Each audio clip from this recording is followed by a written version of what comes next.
Dans cette vidéo, je vais résoudre cet exercice classique sur les disques de Gershgoren et théorème de Hadamard.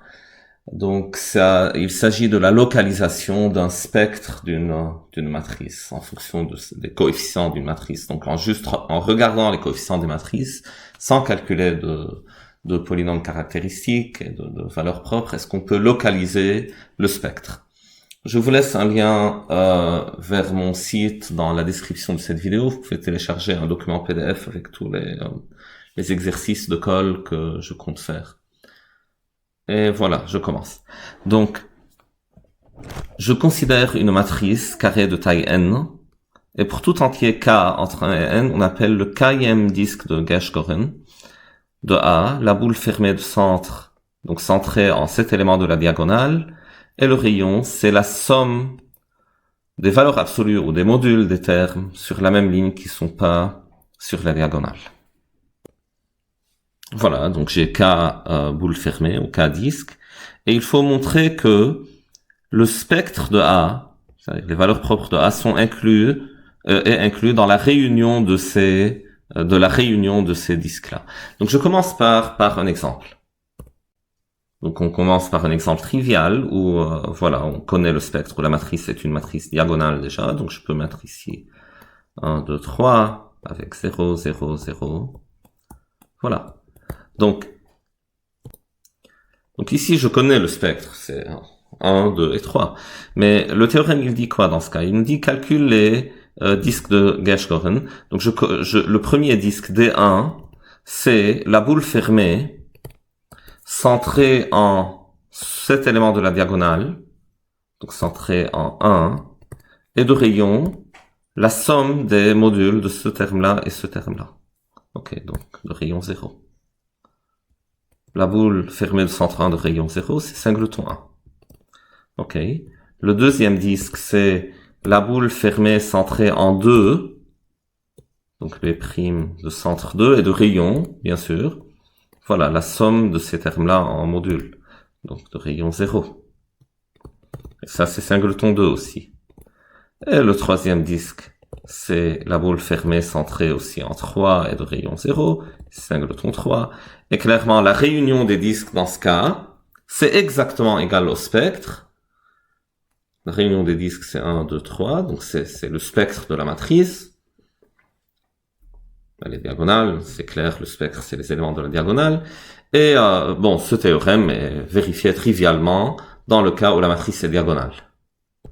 Un autre exemple, donc je vais considérer la matrice carrée de taille 3 aussi, donc avec un 1 ici, de 0, et puis 0, 1, moins 1, 0. Voilà, cette matrice-là. Le premier disque de Gershgoren de cette matrice-là, c'est la boule fermée, centrée en ce point, au point 1, et de rayon, le rayon c'est 0, valeur absolue de 0, plus valeur absolue de 0, au module plus module. Donc de rayon 0, et c'est singleton 1. Ok, très bien. Le deuxième disque, c'est quelque chose qui est centré en 0, donc la boule fermée de centre 0, et de rayon, valeur absolue de ce terme, plus valeur absolue de ce terme. Donc le rayon, c'est 1. Ok. Et le troisième disque, c'est aussi la boule centrée en 0, et de rayon, module plus module, donc de rayon 1. Donc les 3 égale des 2. Si je dessine ces disques dans le plan complexe, donc il faut bien sûr les comprendre dans le plan complexe, donc j'ai, voyons, singleton 1, c'est ça. Et puis j'ai la boule fermée de centre 0 et de rayon 1, donc si je veux la tracer, donc ça va être quelque chose comme ça.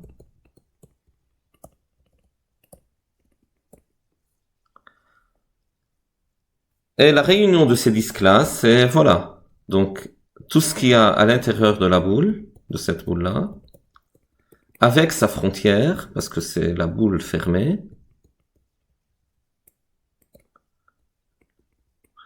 Et voilà, singleton 1 qui est déjà inclus dans la boule. Donc je dis que le spectre est inclus dans le disque de centre 0 de Riemann, dans ce qui est dessiné ici. Est-ce que c'est le cas? Vérifions. Donc si je calcule le polynôme caractéristique de cette matrice-là, donc c'est le déterminant de 1 moins x, moins x, moins x, avec un moins 1 ici, un 0 et des 0. Donc le déterminant de ce truc-là. Ça, c'est égal à 1 moins x, donc déterminant par bloc, donc 1 moins x fois ce déterminant-là, qui est égal à x2 plus 1. Et donc c'est x moins i, x plus i fois 1 moins x. Donc le spectre, clairement, c'est les racines de ce polynôme. C'est, il y a le 1, il y a i, et il y a moins i. Est-ce que le spectre est inclus dans le dessin que j'ai fait? Oui. Le 1, c'est là. Le i, c'est là. Et le moins i, c'est là. Et donc, dans ce cas, on vérifie clairement aussi que la réunion des disques de Gershgoren, ça contient tout le spectre. Et il est important de stresser, bien sûr, que les boules sont fermées, ce ne sont pas des boules ouvertes, sinon ça ne marcherait pas. Donc, ici aussi, dans le cadre d'une matrice diagonale, ça marcherait pas, parce que la boule ouverte serait vide. Donc on va démontrer ça, et avant ça on va se faire un peu de place. Donc je vais considérer cette matrice-là, donc matrice IM ligne JM colonne, j'ai le terme A, I, J, et voilà, je vais considérer les disques correspondants, et je veux montrer que toute valeur propre se trouve dans l'un des disques. Donc je considère une valeur propre, donc soit lambda dans le spectre. Montrons que lambda est dans l'un des disques. Donc, il existe un certain cas tel que lambda appartient à des indices K. Lambda est une valeur propre, donc il y a un vecteur propre correspondant. Donc, soit x, je vais l'appeler, disons, x1 jusqu'à xn, un vecteur propre correspondant à lambda. Donc un vecteur propre pour lambda. Donc la première chose à savoir, bien sûr, x est non nul, parce que les vecteurs propres ne sont jamais nuls. Donc x est non nul, c'est pas le vecteur nul. Et en plus, j'ai que a moins lambda identité fois x, c'est le vecteur nul. Le vecteur nul de Cn, donc vecteur colonne 0. Maintenant, je sais comment le produit matriciel fonctionne. Donc j'ai ici une matrice carrée de taille n, et j'ai ici le x, c'est un vecteur colonne. Et donc, pour toute ligne de cette matrice A moins lambda n, si je choisis la pm ligne, je vais la multiplier par, donc produit scalaire si vous voulez, par la colonne x, j'aurai le nombre 0. Donc comment on écrit ça? J'écris, alors, pour tout p entre 1 et n, je veux écrire maintenant que la pm ligne de ce produit, c'est égal à 0. Donc la pm ligne, c'est quoi? Donc c'est A11 x1 plus A22 x2, etc. Non, pardon, c'est AP1, pardon. Donc c'est AP1 x1 plus AP2 x2, etc. Mais le pm terme, il y a un moins lambda, donc plus APP moins lambda XP, et ça continue jusqu'à APN XN, ça va être égal à 0. Ou si je veux, je prends ce APP moins lambda XP de l'autre côté, je réécris, donc c'est la somme des API XI, lorsque I varie entre 1 et N, et I est différent de P, ça doit être égal à lambda moins APP fois XP. Cette égalité est vraie, quel que soit P, pour n'importe quel entier P entre 1 et N. Mais maintenant, je veux montrer que le lambda, lui, est dans l'un des disques de Gershgoren, donc dans lequel, donc c'est l'une des identités qui va m'aider à le prouver. Donc je vais choisir le P pour lequel le module de XP est maximal. Donc soit K, l'entier, tel que xk, module de xk, c'est égal au max des modules de xi. I allant de 1 jusqu'à n. Donc je prends l'indice pour lequel le xk est le plus grand. Donc l'indice, soit cet indice, je l'appelle k. Le xk, attention, en module, il est non nul parce que le vecteur x est non nul, donc la norme infinie de x est non nulle, et donc valeur absolue de xk est non nulle. Et le x est non nul, je rappelle, c'est un vecteur propre. Et notre égalité ici, étoile, appliquée à p égale k, ça donne quoi? Donc ça donne que la somme pour i différent de k des a, k, i, xi, c'est égal à lambda moins a, k, k, xk. Ça donne ça. Et maintenant, si j'ai cette égalité, donc l'égalité reste vraie, quand j'écris les trucs en module. Donc, terme de gauche égale terme de droite, donc module du terme de gauche égale module du terme de droite. Et maintenant, j'utilise l'inégalité triangulaire. Et je dis que module de la somme est inférieur ou égal à la somme des modules. Donc je peux écrire que ce terme de droite, qui est lambda moins akk fois xk, c'est inférieur ou égal à la somme des modules ici. Donc somme, lorsque i est différent de k, des modules. Donc module de aki fois module de xi.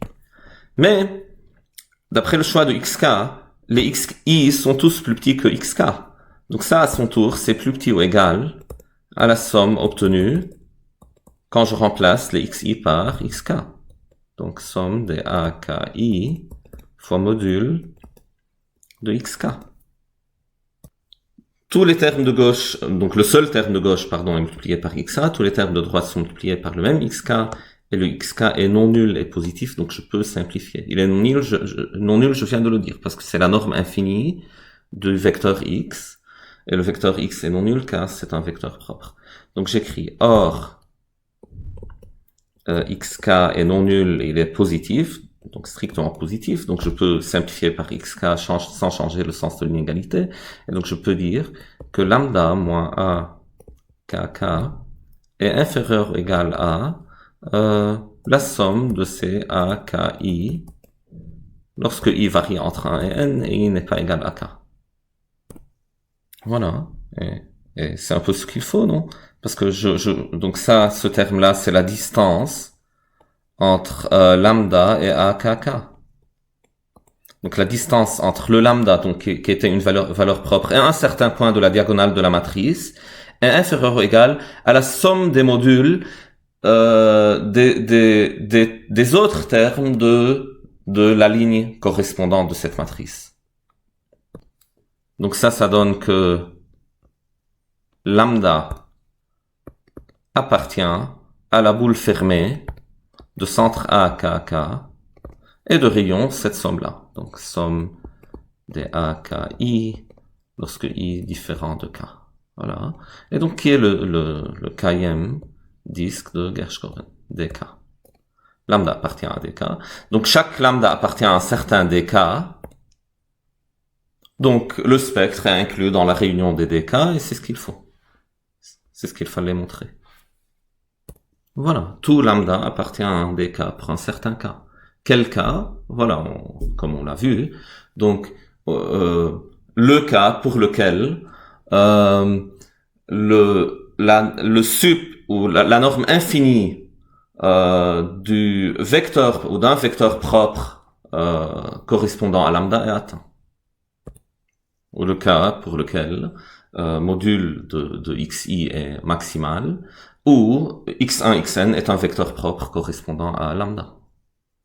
Le théorème ici ne dit pas que chaque disque doit contenir exactement une valeur propre, mais il y a une généralisation du théorème qu'on peut laisser à une autre vidéo, qui utilise un argument de connexité qui dit que si vous avez par exemple un disque de Gershgorin qui est disjoint de tous les autres, alors il contient une valeur propre. Ou si vous avez un ensemble de disques Donc, ils peuvent se couper, mais ils ne coupent pas tous les autres. Ils ne coupent rien des autres, en fait. Donc, si vous avez, disons, P disques, dans cette condition, ils peuvent s'intersecter, mais leur réunion n'intersecte pas la réunion des autres disques.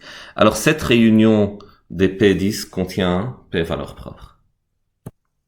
Avec la partie A, donc on peut démontrer maintenant la partie B, on peut redémontrer, en fait, on aurait pu le faire sans vraiment parler de disque de Gershgoren. Donc une matrice est dite à diagonale dominante si les termes de la diagonale sont strictement plus grands que la somme des modules des autres termes de la ligne. Donc si module de A, K, K est strictement plus grand que la somme des modules des A, K, I. Lorsque I est différent de K. Oui, voilà. Donc j'ai pris les A, K, I et A, K, K sont sur la même ligne, mais c'est la colonne qui varie. Donc par exemple, si vous avez une matrice avec, disons, comme ça, donc sur la deuxième ligne, ok, donc je prends ça. Donc, ok, une matrice diagonale est telle que sur la diagonale, vous n'avez pas de 0, elle est à diagonale dominante, par exemple. Ou si vous avez une matrice comme 3, 1, 1, 2, 7, 1, et 3, 10, 2, 3, 2, 10. Donc elle est 3, 2, 10, elle est à diagonale dominante parce que le 3 est strictement plus grand que 1 plus 1. Donc vous pouvez avoir des nombres négatifs aussi, il faut prendre en module. Alors voilà, je mets moins 7. Donc le module de 7 est strictement plus grand que module de 2 plus module de 3, et module de 10 est strictement plus grand que module de 3 plus module de 2. Donc c'est une matrice à diagonale dominante, donc il faut montrer qu'elle est inversible. Donc c'est un peu la philosophie du A ici, parce que le A il dit que voilà, donc si les termes donc on conclut à partir de A que si jamais la somme des A, K, I différents de K est petite par rapport aux termes de la diagonale, alors les valeurs propres sont proches des termes de la diagonale. Voilà, donc si vous avez une diagonale dominante, donc les termes de la diagonale sont, si vous voulez, grands par rapport à la somme des termes qui sont pas sur la diagonale, donc 1 plus 1 ici, 2 plus 1 ici et 3 plus 2 ici. Donc les valeurs propres doivent être proches des termes de la diagonale et donc elles peuvent pas être nulles parce que justement les termes de la diagonale sont grands en module. Donc bien sûr, première constatation, une matrice est inversible si et seulement si 0 n'est pas une valeur propre. Non, parce que A inversible si et seulement si voilà, déterminant de A est non nul. Et ça c'est vrai si et seulement si le déterminant de A moins 0 fois identité est non nul. Et ça c'est vrai si et seulement si 0 n'appartient pas au spectre. Donc si et seulement si 0 n'appartient pas au spectre de A. Donc, comment on montre que 0 n'est pas dans le spectre si la matrice est à diagonale dominante? Il suffit de montrer que 0 n'est pas dans la réunion des disques de Gershgoren, parce que justement, le spectre est inclus dans cette réunion. Donc écrivons ça ici. Donc, soit A à diagonale dominante. Donc, vous avez pour tout K, module de A, K, K est strictement plus grand que la somme des modules des A, K, I lorsque I est différent de K. Montrons que pour tout K, donc montrons que, quel que soit K, le 0 n'est pas dans le Kème disque. On aura immédiatement que 0 n'est pas dans la réunion des disques, parce qu'il n'est dans aucun, et donc, à plus forte raison, ça ne peut pas être une valeur propre, parce que les valeurs propres doivent se trouver dans la réunion des disques. Si l'élément 0 n'est pas dans la réunion des disques, c'est qu'il n'est pas une valeur propre. Ok, donc voilà, cette égalité, je vais l'appeler étoile. Donc j'ai que pour tout K, donc AKK, donc je réécris étoile, mais à la place de AKK, je vais mettre AKK moins 0, est strictement plus grand que cette somme-là. Somme des AKI. I différent de K. C'est exactement ça ce que me dit que le fait que A est à diagonale dominante. Maintenant, AKK moins 0, c'est la distance entre A, K et 0. Donc si la distance entre A, K et 0 est plus petite qu'un certain rayon, c'est-à-dire que le 0 n'appartient pas à la boule fermée de centre A, K et de rayon, ce rayon, de rayon R. Donc de rayon somme I différent de K de A, K, I. C'est juste une définition d'une boule. La distance entre A et B est strictement plus grand que R. Ça équivaut à dire que le B n'appartient pas à la boule fermée de centre A et de rayon R. Parce que pour que B soit dans la boule fermée de centre A de rayon R, il faut que cette distance soit inférieure ou égale à R. Voilà. Maintenant, le fait que A est diagonale dominante donne immédiatement que ça c'est vrai, et ça par définition d'une boule, ça donne immédiatement que ça c'est vrai, mais ça, c'est le disque DK. C'est juste la définition de DK. Le kème disque de Gershgoren. Non? Voilà, c'est écrit ici. DK, c'est la boule fermée de centre A, K et de rayon, cette somme-là. Somme de A, K, I lorsque I est différent de K. Donc, on a que 0, pour tout K, 0 n'est pas dans DK, donc 0 n'est pas dans la réunion des DK, allant de 1 jusqu'à N. Et ça, or le spectre est inclus dans cette réunion, d'après le A, et donc 0 n'est pas une valeur propre, donc 0 n'appartient pas au spectre de A, et si 0 n'est pas dans le spectre de A, ça veut dire que A est inversible. Donc, c'est une façon pour voir pourquoi une matrice à diagonale dominante est forcément inversible, mais on aurait pu faire l'argument sans parler de spectre vraiment. Donc le faire directement à la main. Donc si vous voulez le faire, essayez de démontrer que si A est à diagonale dominante, alors A fois X égale 0 entraîne que X égale 0 pour tout vecteur colonne X. Et pour cela, pensez à refaire le même argument. Donc, si vous avez A fois X égale 0, donc c'est une matrice carré de taille n fois un vecteur colonne qui donne un vecteur colonne nul. Donc regardez la ligne de ce produit matriciel là pour lequel voilà la norme infinie de x est atteinte. Donc si x égale x1, x2, xn et xk en module c'est le maximum de xi, regardez alors la kème ligne de ce produit égalisée avec 0 et voilà, donc vous pouvez trouver une contradiction avec ça si jamais x est non nul. Donc ça, si vous voulez démontrer qu'une matrice à diagonale dominante est inversible sans vraiment parler de valeur propre. Donc je l'ai fait déjà dans une vidéo, donc je vais mettre le lien dans la description de cette vidéo.